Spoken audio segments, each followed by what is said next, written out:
Hello, everyone, and welcome to Doing Business in Bentonville. My name is Andy Wilson. I'm your host today, and thank you so much for joining us.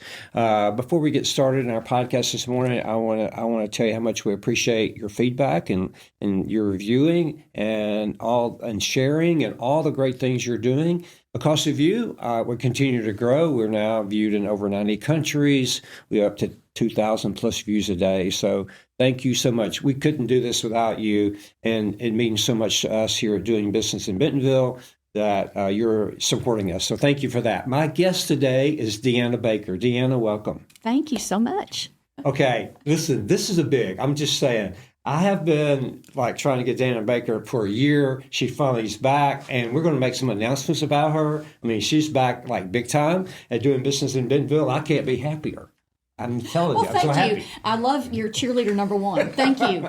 Oh, I'm definitely a big cheerleader, no question about it. Today, what we're going to do is this: Deanna and I are going to talk about her past at Walmart stores and what she's going to be doing in the future. But the thing that we're going to announce today, that Deanah Baker will become a Doing Business in Bentonville contributor. Now, what is that, Andy? What's a contributor? Well, you're going to get to see more of her in the future. She's going to be here hosting her own program for DBB and with her guests, and she's got some wonderful guests that she's working with. And she's going to be focused around, of course, omnichannel and retail. And there's so many stories that she can talk about her career. So what we're going to do is dive a bit into her career so you can get to know her and appreciate her. And then we're going to get into some things we're going to talk about around retail and omnichannel. So Deanna, again, I can't be more happy that you're going to be part of Doing Business in Bentonville. Oh, thank you, Andy. Thanks to you and to the team at Doing Business in Bentonville. It's quite an opportunity for me, and reflecting back, but then how it applies to today's business environment and where to go forward, to me is just that continual love of retail.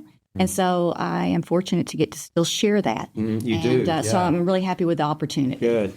Well, I would say that we grew up at Walmart together, but Deanna she started, if I said that, you would think she started when she was a baby. So we worked at Walmart together for a long time and had such respect. But Deanna, what I'd love to do is just share with our viewers about your time at Walmart, what you've done, and then a bit of what you're going to do in the future. And then we'll get into some of the more details about your expertise and the impact that you have had on retail and omnichannel and the impact you'll have in the future. So share a bit about yourself. Well, as you said, majority of my career was with Walmart, 32 years to be exact. Oh, my goodness. And I hang on to those 2 years because so much happened in the last 2 years that were beneficial and such an education. And I can go into that. But merchandising the entire time, primarily in apparel, but also about 3 years in outdoor living. So, the ends of the box, I guess, and learned so much. I've referred to it as an incredible education that I was able to achieve, and also the opportunity to advocate for the customer, whom I love today. And I think all of us who are in this space, regardless of the retailer you work for, the supplier that you work for, it begins with an appreciation for who you serve. And then you make all the right decisions for that customer. So 32 years at Walmart. The last role was Senior Vice President, Omnichannel Merchandising. I specifically had both channels for men's, kids, baby, and footwear. And in 2020, I retired in 22, we merged the two channels together, brick and mortar and e-commerce. So not only did I have to lead a team, I had to learn quickly for myself what it meant to lead both channels and how to make both successful and actually synergistically better together than they were apart. And so that was a quick learning for myself and the team. But then there were so many other transformational things that were already underway specifically at store level, which, we can get into later, but just in how we managed the assortment at store level and how we brought that to a place where we could leverage the technology that the whole company was utilizing. I desperately wanted my apparel team to be part of that solution in goodness. And I'm referring to curbside pickup and delivery. And my team being a part of that. And so there was a huge transformation going on in the midst of putting together a team, an omnichannel team, and being a student of an entirely new way to me at the time of doing business through e-commerce. Right. And, my peers had the flip experience where they were raised in an e-commerce environment and needed to learn a 4,500 store chain business. And how do you manage that? So rich learnings in those last 2 years for me. Wow. So many of our viewers are in that transition. And that's why I think you're going to be so helpful, because you're going to be able to help teach and help our viewers navigate the transition that you have been part of. And that's one of the reasons we're so excited that you're going to be part of doing business in Bentonville.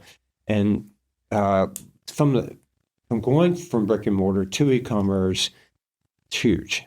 And the thing that Deanna will be doing is really helping you navigate that space, because you've done it successfully. And now, some of the things that you have done, I think would be good from a standpoint of really people understanding your credibility and your background, is let's talk about some of those key areas that you did navigate. And let's just start with the strategic growth and market insights. Talk about that one, because all of these things are about navigating that space, really. I mean, not only your career, but I will tell you, I talk to people almost daily that, but okay, Andy, how do you navigate omnichannel? How do you make sense of this whole crazy thing? Because and especially people that are brick and mortar and want to get into e-commerce. So anyway, that's going to be really great. So let's talk about strategic growth and market insights. Well, if I go back to my experience in this space, like I said, transformations. Well, when you take in 30 plus years, you're going to have a few transformations, right? And I was privileged to have a seat at the table through those as Walmart matured and progressed in retail. But if I go back to the example in 2020, I was fortunate enough with the leadership team of the Apparel group, cross-functional, by the way, to put together a 5-year strategic plan. And it encompassed what I knew well and what I was, like I said, rapidly learning into omnichannel. And not one of us, it didn't matter where you came from and what your discipline had been in the past, had all the answers. And trying to understand how they can work together synergistically to create a 5-year plan was challenging. We started from the facts of what we knew and what we knew ourselves to be, but then where did we want to go, and most importantly, at what speed? And we didn't have all the answers. So to me, that was a crash course in understanding what a true strategy is, in that you know where you want to go in the future, you don't exactly know the path to get there. Right. And so we all had to work together and revisit it a lot to make sure we were still on the path that we wanted at the speed we wanted. And that entailed everything from, I was doing it from the SVP level and up for total apparel. I was concerned with how that dovetailed into where the company was putting resources and what the company cared about. Right. To be an offshoot wouldn't have helped anyone, right? And I wanted to be part of those resources that were being created and being deployed for the benefit of the customer. But it wasn't just total apparel. I then had to work with my direct team of vice presidents, and what did their part of the puzzle look like for their business? I mentioned, like, one of my teams was kids, and boys and girls. I had a VP of that. What did he need for his team to be successful in the kids industry and grow market share in the kids space? and how could we work that into the overarching strategy to where it wasn't just Total Apparel winning, but they got to win as a team as well in the kids' business. So all of that being put together was an incredible education for me. Today, the way I apply that in consulting is whenever I work, I'll use the example of a supplier. I have to think about it from their vantage point of who are their retail partners and who do they serve, the ultimate customer. How has that worked in the past for them? Do they need to switch gears? Do they need to resource for the future? Are they structured appropriately to do that future business? And really guiding them to think further than making that year's budget to what do you need to be thinking about now that you won't even benefit from until 2 years from now. Right. Because it's 2 years is like that in retail. Right, it is. We know, but so much of the time we get mired in the most critical of the moment stuff. You know, one of the things that Deanna will be sharing on future podcasts is really how to do this, how she navigated that. Plus, she mentioned she has her own company, Deanah Baker Consulting, and so we'll be sharing all that information with you, so you can reach out how to contact her and work with her through navigating all of this. So that's going to be exciting. And then now, you know, one of the things you talked about in your your expertise and impact was this whole retail and business intelligence. Talk about that, because I know so many of our viewers are dealing with that today, really how to equip leaders and teams and today, this fast rocket ship we're riding on Omnichannel. Share that. I think it's imperative that we all stay current. And that's, reading a lot of articles, staying close to different retailers, different suppliers, both e-commerce, brick and mortar, the way they are applying the two together, because you'll see different approaches. And being a fast student of what's going on. As we know, there's so many variables at play right now. And how people navigate that will be interesting to see the take on it from different companies. But, again, applying what I know to how it can help in the future. In retail, we all are aware that no 2 days are alike, right? The variables keep changing. That's what keeps it interesting, but also can be frustrating. But applying great experiences and the outcomes to the trends and what I see happening in front of us today, I think can help predict outcomes. So, if I can teach and train through different scenarios that companies have, issues that they're facing with my past experiences for a great fit that will lead them into the futures with today's environment, then I feel like we can create some real winning outcomes together. Right. Well, you talked about a few minutes ago about the transition that you went through, from brick and mortar to omnichannel online, and I know one of the things that you focus on in your company is this business model adaptability, because your business model changes, and I know we have a lot of viewers today like, yes, my business model is changing. How do you approach that? What's your thoughts on that? Well, I think you have to have a future vision of, let's say, a couple of years from now, I'm going to need to be good at this, or even further out, 5 years, even better. Right. I'm not there today. My company is not there today, but I see the future and the way it's trending. I'm going to need to be good at that. And so I think you have to start laying plans out now that make that a slow and steady progression towards that, not hanging on until the bitter end with an old business model, because to me that leads to pain. It's hard for people to change.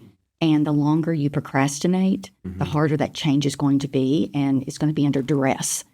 So if you can start the process now, and again, there is no perfect blueprint, or people would have already done it, right? Right. So you have to stay nimble, you have to be curious, and you have to change before you're forced to. Yeah.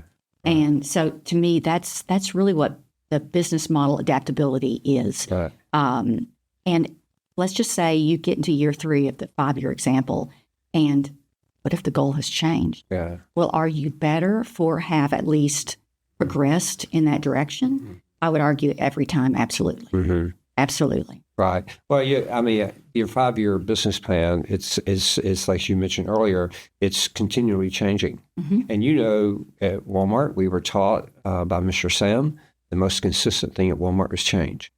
And we have and today, even because of that philosophy, it was ingrained in us because we talked about it every week, because we changed every week.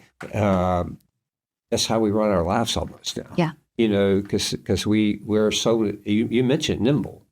And I love that word curious, because you should be curious. Is there any companies that come to mind that are doing it really well, and some that still got a ways to go that just come to mind? Well, goodness, I mean, we know who's winning in the retail space, right? And I think what I admire about each of those companies is they are true to who they are and the customer they serve. Right, and they that's do great. that very well. Yeah, that's great. And it doesn't mean that you always stay the same. Again, if you keep the customer that you serve at the center of all of your decisions, and that's what we were taught as well, right? Right. You're innovating for them. You're staying close to what they're telling you through what they purchase, feedback, and you're driving your future state of where you know that your customer wants to go. Right. I would say though, as a merchant, and I use the term merchant broadly. Okay. I don't care if you're in supply chain or if you're in operations or you're a buyer, that's your day job. You have to get comfortable living in the gray. You have to be comfortable in making decisions without knowing all the answers. And I think that's okay, because I think progressing forward requires that. If you make a misstep, you can quickly correct. And then as a leader, the real trick to me is, how do you lead people in a gray area, right? And so what that comes back to the values of your company, what your company stands for, again, who you serve, and just being really transparent with your team on, here's what we're thinking today, here's why we're doing it, and leading your team through that so they can manage that state. Because some people are comfortable with making decisions without having 100% of the answers. And I think that's a skill in itself, to be able to navigate in that area. I think you just gave us all a great lesson in leadership, because you're right about navigating the gray. And when you said that, what comes to my mind, it's like, driving in the fog. And we had some fog driving in today here. And, if you brighten your lights, it's more difficult to see in the fog. And so you have to navigate through it. And that's navigating the gray. And I think all the points you talked about just now is a great leadership lesson to all of us on how we navigate and lead in this ever-changing world of omnichannel. So perfect. This is great. Oh, I told you this is going to be good, right? And so anyway, let's talk about a couple of things. Then I want to get to some of the leadership and some of the achievements, so people could really really understand all that you've done. But one of the things that your company is going to do is help people go to market. Going to market is different now, isn't it? Talk about some of that. What's your thoughts around that? Well, to me, my first love within the job is the creation of products and services for the customer and bringing those ideas to bear. And so many good ideas fail, not because they were a good idea or a great idea, but they just weren't shepherded through the entire process. And so when I think of a go-to-market strategy, it's literally shepherding a conceptual thought into physical product or brand It could be a solution for the customer. It doesn't have to be a thing, a widget. But how you shepherd that through to final purchase, whether it's on e-commerce or a brick and mortar experience, is part of the go-to-market strategy for your item, in my example. And I've had, School of Hard Knocks, I learned as a young merchant growing up, it wasn't enough just to say, look at this wonderful item that I found and I've curated this great assortment. Well, I quickly found out if my operations partners couldn't execute it at store level, and it couldn't be intuitive to 4,000 different store associates that worked in that area, it was probably going to fail. If not fail, it was going to be suboptimized. Right. So I love taking ideas with clients. Right. And, you remember in Walmart, if you took that idea and carried it through, it would energize an entire organization. Right.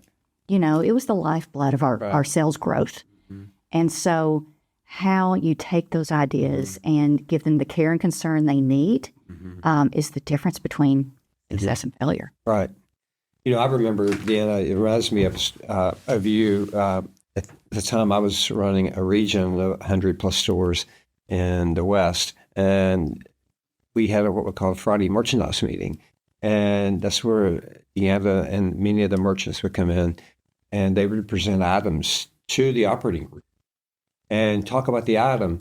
And I know that on Monday when I hit the stores, I would begin looking for that item, and I would talk about that item to the store associates.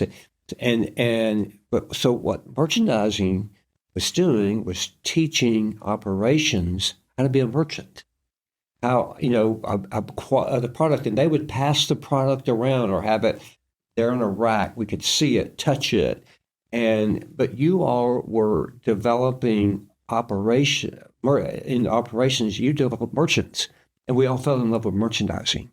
And if you're in a retail company today, you need to fall in love with merchandising.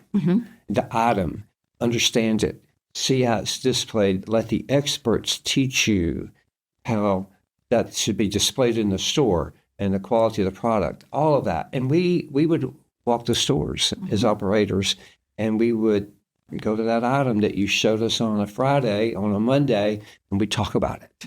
It was so exciting. But that feedback loop with operations, was the main reason why we then transformed our working model within apparel. It was around 2017, and sales were fantastic. Sales had grown so much, but in the quest to keep growing sales, we as a merchant team had grown too many SKUs. We were fitting within our sales budget, but we had too many different things for them to be displayed appropriately. And so I would walk stores with operators, and I would be like, why doesn't this look like the guide that we sent? And they're like, well, Deanna, we need a home for each item. It's complicated. Y'all are making it too complicated for us, and no one gets what you're trying to do. Well, ultimately, that led to us sunsetting 12 different private brands throughout apparel. We launched 4 new private brands. So from 12 to 4, really cleaned up the floor. You might even say a little too for my liking, because, I love items. But we cleaned up the floor, and that led us then to being able to modularize more key items. So the items that really mattered for the foundation had a home, and they stayed in stock. And then that led us to RFID. So I can see a thread throughout.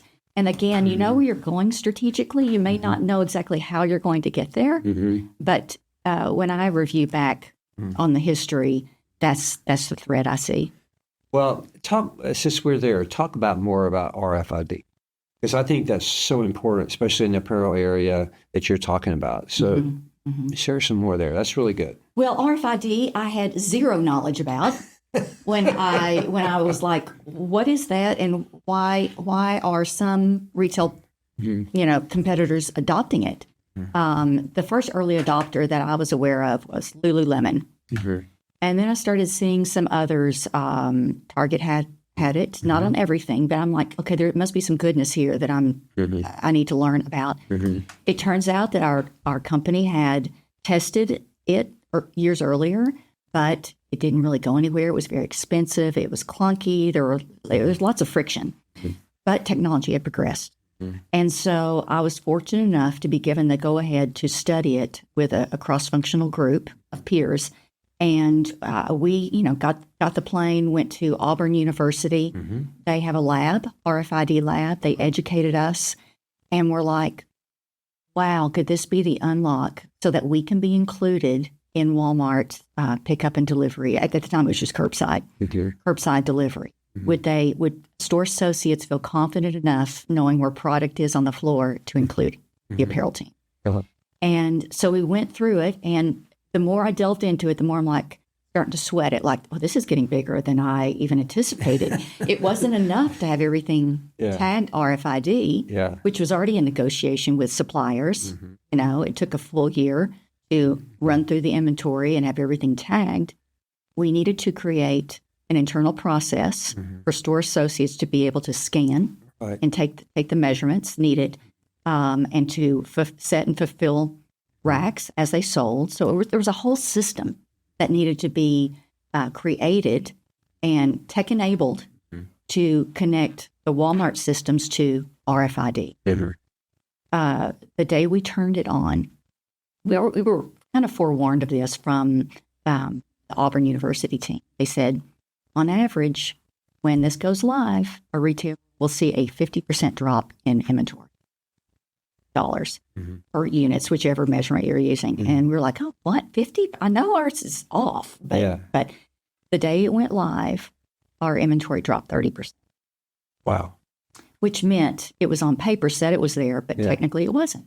It was ghost inventory. It could be everything from it came in the back door with, let's say something was supposed to be a pack of 12 and it was a pack of 10. You're already 2 off before it ever hit the floor. Various reasons. It could be misplaced. And then in an account, it's like it doesn't exist. So all of that has now led to successfully knowing real time how much inventory down to a size small blue 3/4 zip pullover like you're wearing that we have on a rack. And you can trust it. So operations can trust it. And they can actually show the customer now on their phone, it's on rack A1, and we have it ready for you to come pick up, or we can deliver it to you. And that's over and on top of, the goodness that they could always get it from a fulfillment center if they wanted. But if you want it now, we got you covered. And from what I understand, it's been so successful that it's rolling out to general merchandise. Right. Yeah, and I've heard that.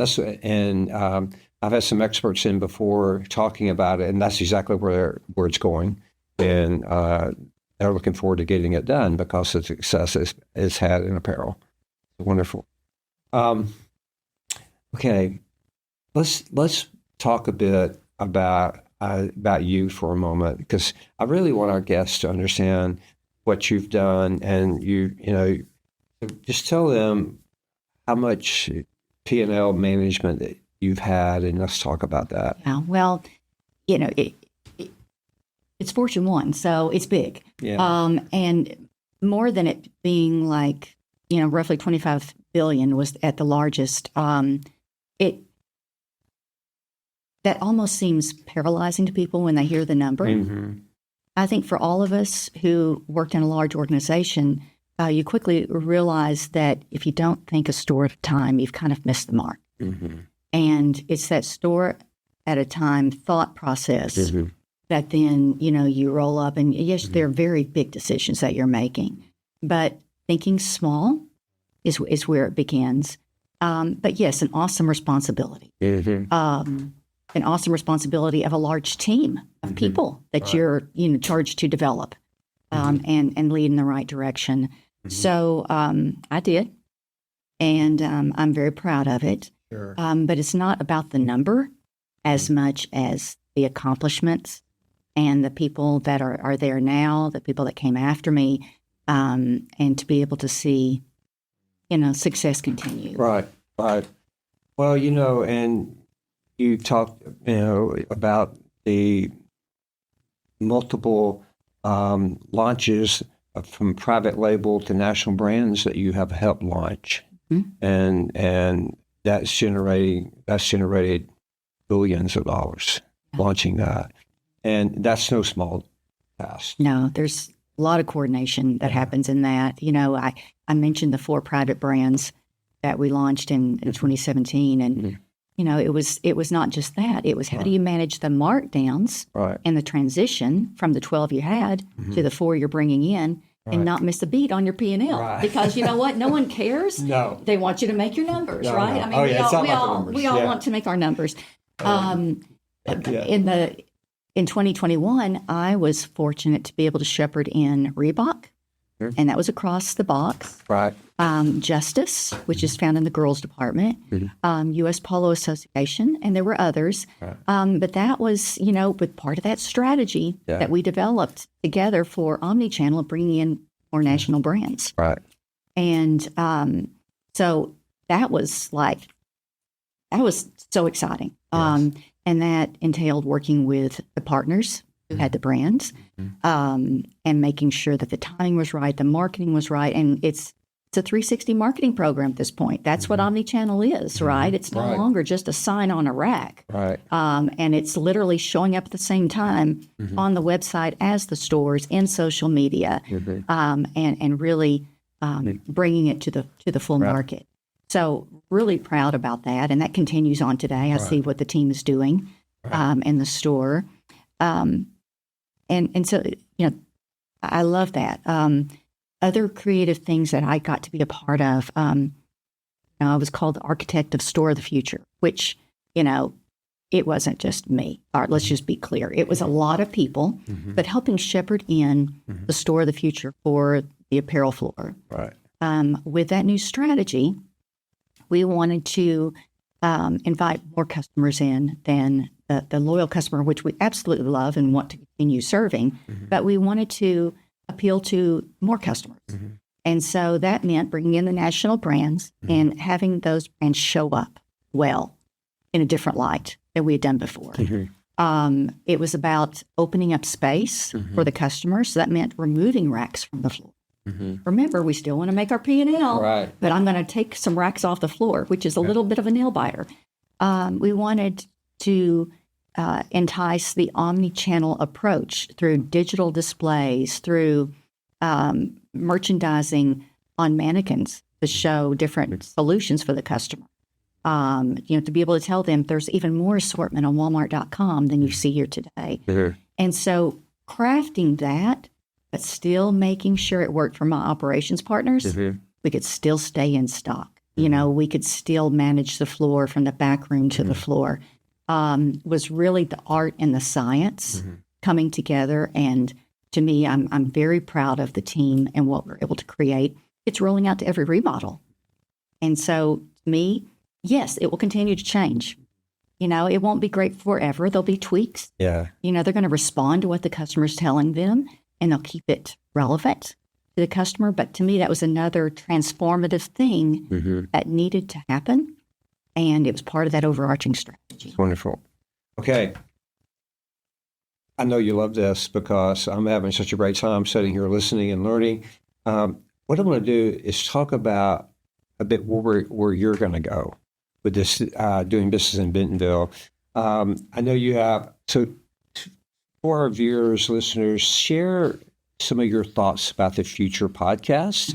And if you can talk about guests, what you're doing. And as I mentioned at the top of the show, you know, Deanna's, she's agreed to be a doing business in Bentonville contributor. So she, again, as I mentioned, she'll have her own show. She'll have her guest.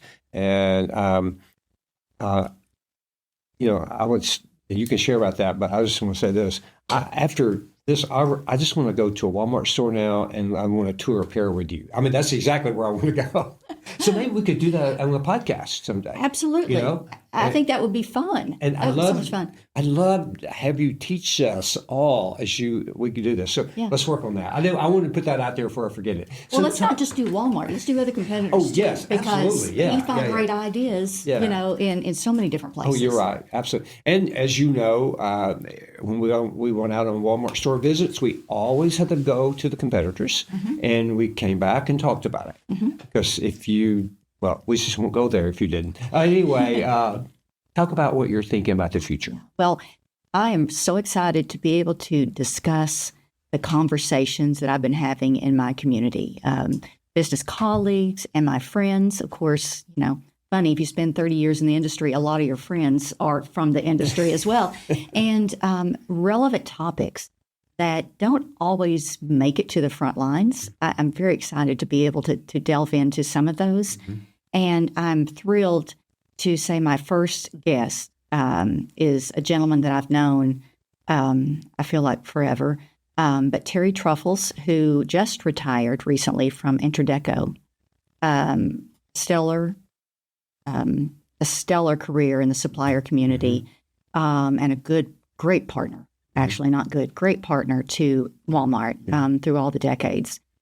He and I are going to discuss the current business environment that we're in. And yes, that could take an entire episode, just that. Yes. But we really want to cut through, almost in light of the situations that we're all facing, how do you still strive for a win-win partnership, a supplier and a retailer?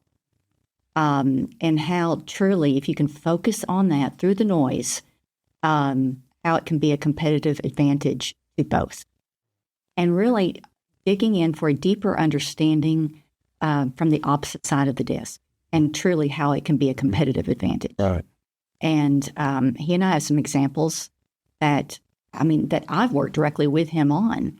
And I think that it will serve many people well, because there is so much to distract right now. Right. And I truly think the person or the retailer, the supplier that can cut through and focus ultimately on that win-win relationship for the customer, they'll be the ones that win. Right. And that podcast will be available in April. It's just less than a month from now. So perfect. That sounds wonderful. And you'll be hearing a lot more. Deanah, you're on LinkedIn. That's a good way for people to introduce themselves to you.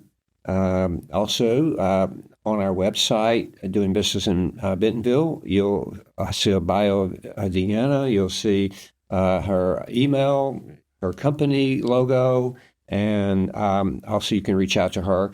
And so all of that will be available. So I will tell you, I'm so excited that you're going to be part of doing business in Bentonville. Thank you. It's wonderful, and your knowledge, your expertise, all you have done is just preparing you for what you're going to do in the future, and that's going to be exciting to watch.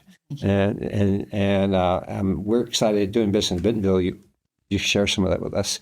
Now, as we close up, anything you want to leave our viewers with? Well, I was thinking about, what could I share earlier? And in light of the conversation I'm going to have with Terry about supplier relationships and building trust for win-win outcomes, I thought I'd share a story of my own when I was a new buyer. So we're talking like, really want to just timestamp it. It was about 1995. And I was a new sock and activewear buyer for women's. And I'd been an associate buyer in men's prior to that. But I had scheduled a meeting with this particular gentleman, one of the sock suppliers. And he came in and introduced himself. His name is Vic Stober. And he brought in some packaged socks that he had purchased from my new category in Walmart. So the current assortment, right? And he said, if you'll allow me, I would like to show you something. And so he, burst open all the bags of socks and laid them out. And he goes, I would like to teach you the difference between a cheaply made sock and a fully fashioned, well-made sock. And he went through and he was like, this one is a very generic tube sock. This is how long it takes to make it. Here's how you make it. And it relatively costs this amount. And then he showed me the other sock and why it was better, right? And all the components of it. Mm-hmm. And he proceeded to tell me all these differences. And he even said, now, here are the questions you need to be asking all the suppliers. And he said, I just want a level playing field when you and I visit so that you know what's in that bag and what you're purchasing. Mm-hmm. And he goes, I'll even give you one better. Many will come in here and they'll say that this certain weight of a sock is what the customer prefers. You should always buy this weight sock. He goes, in reality, Deanna, that sock is made off a particular machine. That machine can only make that sock. He goes, odds are those are the machines that they have, and they want you to make socks from that machine. And so he said, it's not necessarily what the customer wants, and you need to be aware of that. Yeah. And so that started a business relationship that the years that progressed after, every time I got promoted, into a new category or new level, he would wish me well. Yeah. And we even stay in touch via his son, Rich, today, just how how's the family, how's everyone doing. And to me, it just, when I think back on that example, if I have any advice for anyone, it's humble and use your spotty sense, use your intuition for the people that you can trust. And just remember that while you've been in a category for a short amount of time, in most cases, they've devoted their whole career to that category. And they have so much knowledge to teach you, and it behooves them for you to be successful, right? So use your intuition and listen and take a chance on trusting someone. And, you'll find out if you can't, right? You got to verify. But to me, those are the relationships that change the trajectory of my career. Yeah. Wow, that's powerful. Stay humble. Be open. That, and that's powerful. And, we have a leader that taught us that too. Sam Walton taught us that about humility. Humility, what Sam, we all had the opportunity to listen and work and travel with Sam and do all those wonderful things. But what I learned of what you just said from Sam was that humility is not a weakness. It's a quiet strength. And that's exactly what Sam taught us. And because he taught us that, you did that example. And that's powerful, Deanna. It really is. You can see why she's here. So Deanna, thank you. We're looking forward for many things with you, sharing with our guests. From our viewers. And what a great morning and what a great start. Absolutely. Okay. I'm so excited. Okay. Let's go. All right. So we're going to, you'll be seeing her and listening or seeing her video she talked about in April with her guests. So be looking for that. And of course, we'll be communicating that to all of you. Again, thank you to all of our viewers, all of our listeners. Thank you so much for what you're doing. We are very humbled that you have chose to make doing business in Bentonville part of your life. So thank you, Deanna. It's going to be great. Thank you, Andy. Okay. Thanks for having me. Thank you. Wonderful job. Goodbye, everyone. Have a wonderful day.